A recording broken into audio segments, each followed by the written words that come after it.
What's up, everybody? It's JWMaher here with Why We Love Horror as I adjust the computer. We're in the middle of, they're giving us a lot of horror movies at once. They gave us this drought for like 2 or 3 weeks, and now we're getting like a bunch of horror movies at once.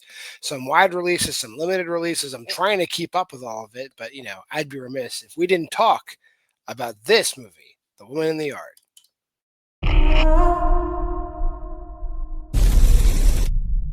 When the sun is bright and the wind is still, she comes to you like a sudden chill.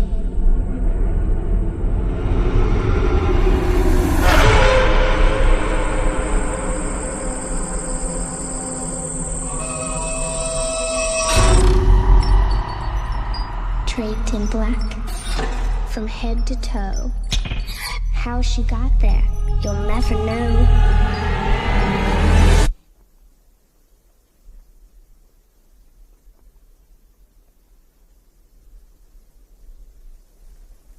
Today's the day.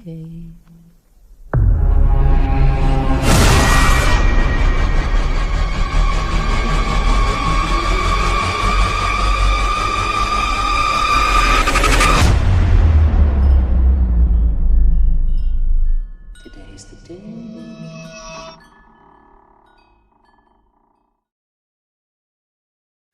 Let's get all the principles out of the way. This is a Blumhouse movie, and it's one of these just like mild concept Blumhouse movies like Night Swim or Imaginary. So it's already kind of condemned to like, is this going to be shit? I feel it might be shit.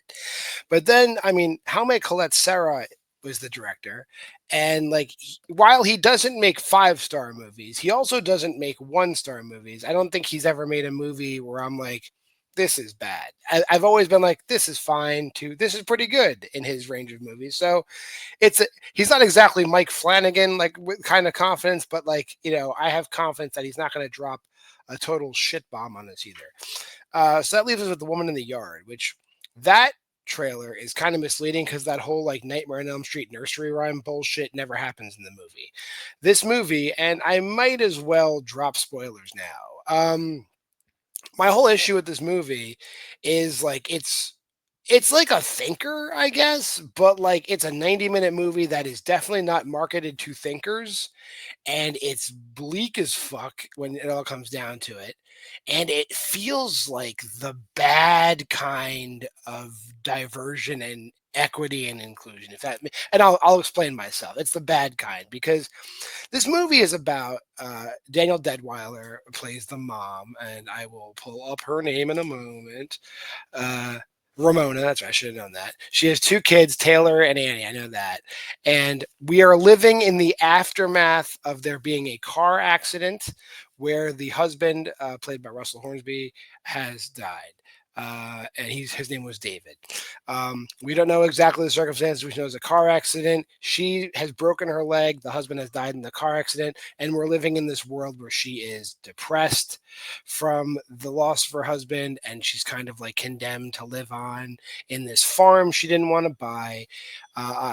He had moved them to the country because she was complaining about living in the city. So they moved to the country and she didn't like it there either. Women, am I right?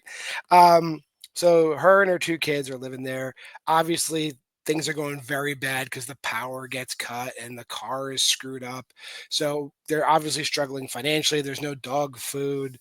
So it's all the signs of just like, axis 4 situational depression, probably combined with actual depression. And long story short, this entire movie, The Woman in the Yard, is suicidal ideation. That's what she is. She is not a demon. She is not like the devil. She is the specter of suicide, literally. To the point that like it's very heavy-handed. Like we know what we're dealing with, and there's alternate realities. There's like her reality, then there's the mirror reality, which would represent the kind of like dark It's a Wonderful Life, where like if she kills herself, she gets to be in this world where everybody survives. But there's the real world that just absolutely sucks. It's raining shit on her family. And ultimately she makes the decision to like orphan her children because she convinces herself they're going to be okay, and she shoots herself in the face. You don't see it. And that's how the movie ends with the thought of suicide winning, the idea of orphaning your children winning. I give it style points though. Goddamn. And my real issue is like the way she kills herself is like so like middle-aged white man depressing. It's like I'm gonna take a shotgun and blow my head off is so like stereotypical 50-year-old white man, and it bothered me that like this we're including people in stories and giving them stories, but we're not giving them their own stories. We're giving them the depressed white man kills himself story. So that was a lot for me to wrap my head around.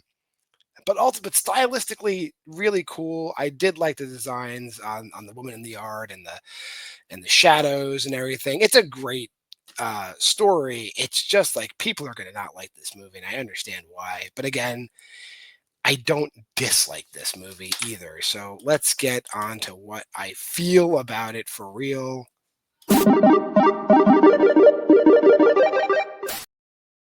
This is a 3 out of 5. It's not. I mean, it is what we have come to. This is the good Blumhouse. It's what we've come to expect. This is when the movie is not like firing on all cylinders Blumhouse, when it's just like a throwaway Blumhouse movie.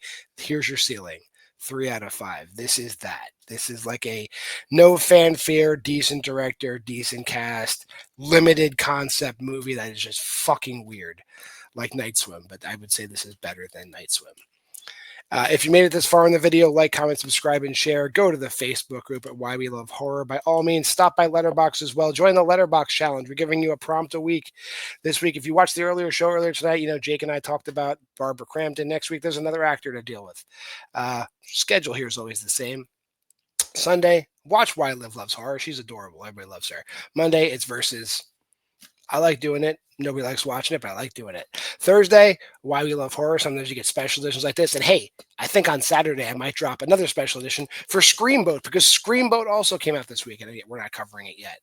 And then every Friday, you get a double dose of Why We Love Horror trivia coming soon. Coming this week, it's the Just Eclipse Championship and the Overflow. Next week, the debut of Why We Love Horror Trivia Jeopardy. So a lot of things are going on this channel, and we're pretty excited to bring it to you. But until next time, I've been JWMaher, and this has been Why We Love Horror.